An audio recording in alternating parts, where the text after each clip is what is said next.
नमस्कार, सुप्रभात। आप देख रहे हैं डीडी न्यूज और मैं हूं साइमा खान। मेरे साथ हैं मेरी सहयोगी दीपाली और आप देख रहे हैं हमारा सांकेतिक समाचार। शुरुआत कर लेते हैं हेडलाइन से।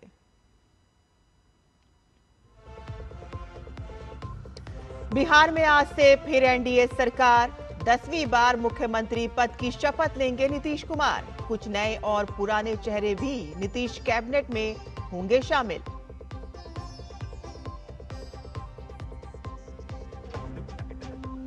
आज सुबह 11:30 बजे पटना के गांधी मैदान में होगा शपथ ग्रहण समारोह। प्रधानमंत्री नरेंद्र मोदी, राजनाथ सिंह और अमित शाह समेत कई राज्यों के मुख्यमंत्री और केंद्रीय मंत्री होंगे समारोह में शामिल।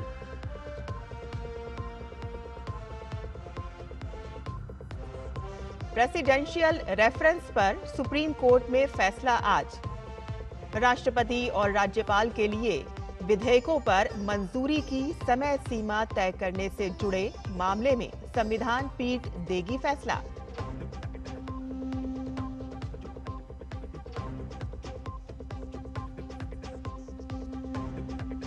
पश्चिम बंगाल के 30% मतदाताओं का नहीं लग रहा है पता। चुनाव आयोग ने जताई चिंता। बीजेपी का आरोप, देश विरोधी अभियान चला रही है ममता।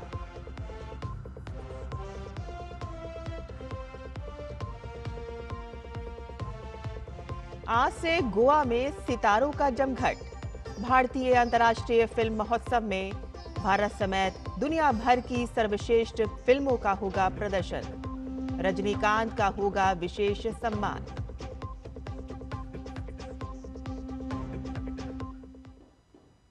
समाचार विस्तार से। बिहार में फिर एक बार नीतीश सरकार। जी हां, 243 में से 202 विधानसभा सीटों पर एनडीए की प्रचंड जीत ने इस बार सारे चुनावी समीकरण ध्वस्त कर दिए हैं और अब पूरी ताकत के साथ सरकार बन रही है। नीतीश कुमार को एनडीए ने कल अपना नेता चुन लिया, जिसके बाद नीतीश आज मुख्यमंत्री पद की शपथ लेंगे। ये 10वीं बार है कि जब सुशासन बाबू के नाम से मशहूर नीतीश बतौर सीएम पद और गोपनीयता की शपथ लेंगे। उधर भाजपा विधायक दल की बैठक में उप मुख्यमंत्री सम्राट चौधरी को विधायक दल का नेता और विजय कुमार सिन्हा को उप नेता चुना गया। पटना का गांधी मैदान आज फिर एक बार उन ऐतिहासिक पलों का गवाह बनेगा कि जब सुबह 11:30 बजे नीतीश कुमार 10वीं बार सीएम पद की शपथ लेंगे। उनके साथ ही कुछ नए और पुराने चेहरे भी मंत्री के तौर पर शपथ लेंगे। शपथ ग्रहण समारोह में पीएम मोदी, राजनाथ सिंह, अमित शाह समेत एनडीए के कई राज्यों के मुख्यमंत्री और केंद्रीय मंत्री भी शामिल होंगे। एक तरह से आज पटना के ऐतिहासिक मैदान पर एनडीए का शक्ति प्रदर्शन होगा। भाजपा के कई वरिष्ठ नेता और विभिन्न राज्यों के मुख्यमंत्री भी शामिल होंगे। अमित शाह कल रात ही पटना पहुंच चुके हैं। राष्ट्रपति और राज्यपाल के न्यायिक अधिकारों से जुड़े मुद्दे पर सुप्रीम कोर्ट में आज फैसला आएगा। क्या सुप्रीम कोर्ट राष्ट्रपति और राज्यपाल के पास पेंडिंग बिल पर फैसला लेने की समय सीमा तय कर सकता है? इससे जुड़े 14 सवालों पर राष्ट्रपति की ओर से प्रेसिडेंशियल रेफरेंस पर सुप्रीम कोर्ट की 5 जजों की संविधान पीठ आज फैसला सुनाएगी। Chief justice BR Gavai, justice Suryakant, justice Vikramnath, justice PS Narasimha और जस्टिस AS चंदुरकर की बेंच फैसला सुनाएगी। 10 दिनों तक सुप्रीम कोर्ट ने इस मामले पर केंद्र सरकार और राज्यों का पक्ष सुनने के बाद 11 सितंबर को फैसला सुरक्षित रखा था और इससे पहले केंद्र सरकार ने संविधान में व्यवस्था के हर अंग के लिए शक्तियों के बंटवारे का उल्लेख करते हुए कहा था कि संविधान के मुताबिक कोई सुप्रीम नहीं है। राज्यपाल और राष्ट्रपति के संवैधानिक अधिकार कार्यपालिका के दायरे में आते हैं। संविधान ने उनके लिए कोई समय सीमा तय नहीं की तो कोर्ट उसमें दखल देकर अपनी ओर से समय सीमा तय नहीं कर सकता। आपको बता दें कि तमिलनाडु, केरल, पश्चिम बंगाल, पंजाब जैसे राज्यों ने इस रेफरेंस के विरोध में दलीलें रखी थीं।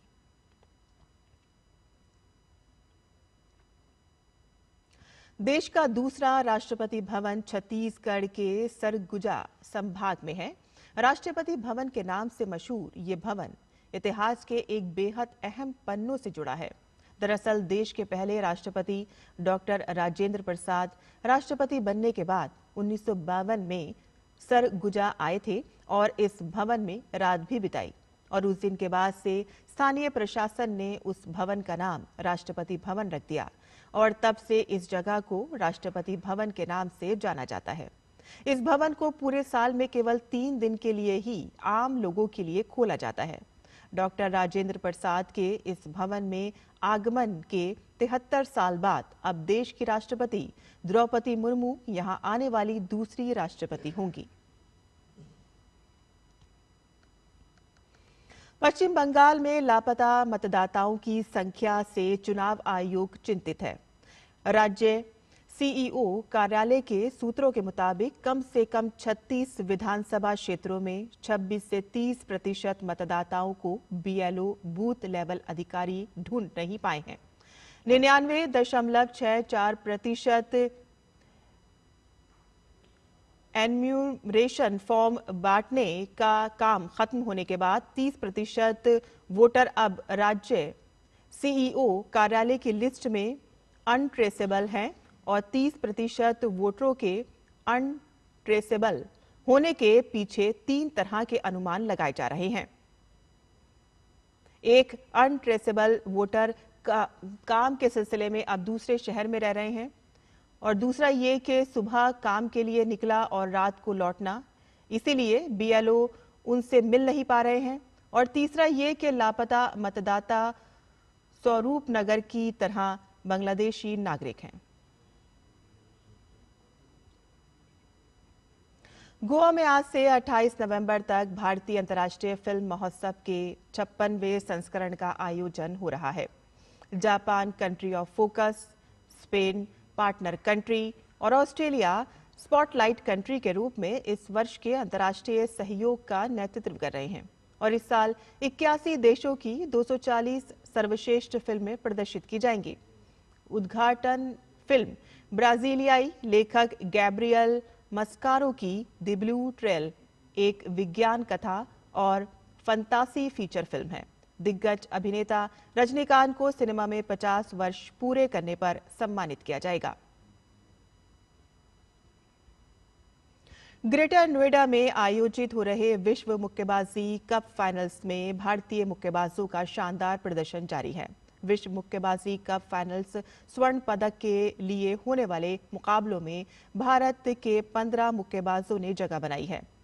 बुधवार को जैस्मीन लंबोरिया 57 किलोग्राम और 2 बार की पूर्व विश्व चैंपियन निखत जरीन 51 किलो भर वर्ग में अपने अपने मुकाबले जीते।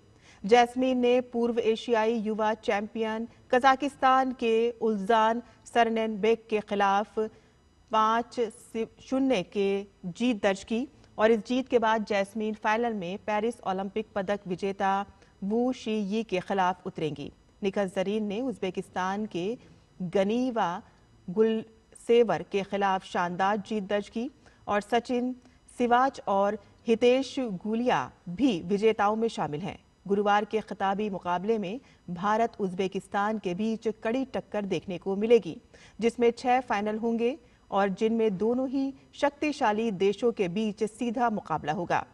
अरुंधति का मुकाबला अजीजा जोकिरोबा से होगा और नुपुर का मुकाबला सोतिम्बो एवा ऑल्टीनियो से और मनीषा का मुकाबला फुजिलोवा फरजोना से होगा और नरेंद्र का मुकाबला नॉकआउट विशेषज्ञ खलीम जोन मामा सोलिएव से होगा और जदुमणि और पवन का सामना असिल बेक जलीलोव और समंदर ओलिमोव से होगा। भारत के 15 मुक्केबाज फाइनल में पहुंचे हैं।